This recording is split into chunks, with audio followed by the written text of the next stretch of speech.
అలా దీంతో పాటు హోమం కూడా చేయించుకుంటే ఇంకా హోమం పవర్. కూడా చేయించుకుంటే మంచిది. ఇప్పుడు విదేశాల్లో ఉన్నారు, మేము చేసుకోలేము అంటారు. సో ఇప్పుడు మేము దూర ప్రాంతాల్లో ఉన్నామండి, మాకు రోజు వీలు పడదు అంటారు.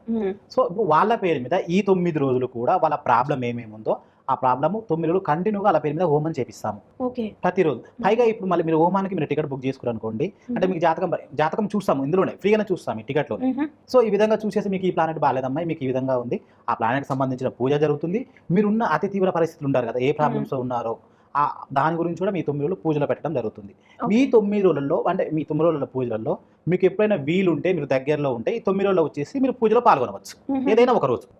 ఆ పూజ చేసిన తర్వాత అమ్మవారి ఇటుక మీకు పంపించడం జరుగుతుంది, అమ్మవారి మీద వేసిన పసుపు మాల పంపించడం జరుగుతుంది, అమ్మవారి మీద వేసిన విభూది, పూజ చేస్తాం కదమ్మా, విభూది కూడా మీకు ఎంత దూరంలో ఉన్నా కూడా మీకు కొరియర్ ద్వారా పంపించడం జరుగుతుంది. ఓకే. ఎంత ఫీజు అవుతుంది దీని అంతటికి? 10,000 మించి ఉండదమ్మా, ఓకే. చాలా తక్కువ ఫీజు ఉంటుంది. అందులోనే ఇంకా జ్యోతిషం మొత్తం ఫ్రీగా ఉంటుంది మీకు అందులోనే. ఓకే. అందులో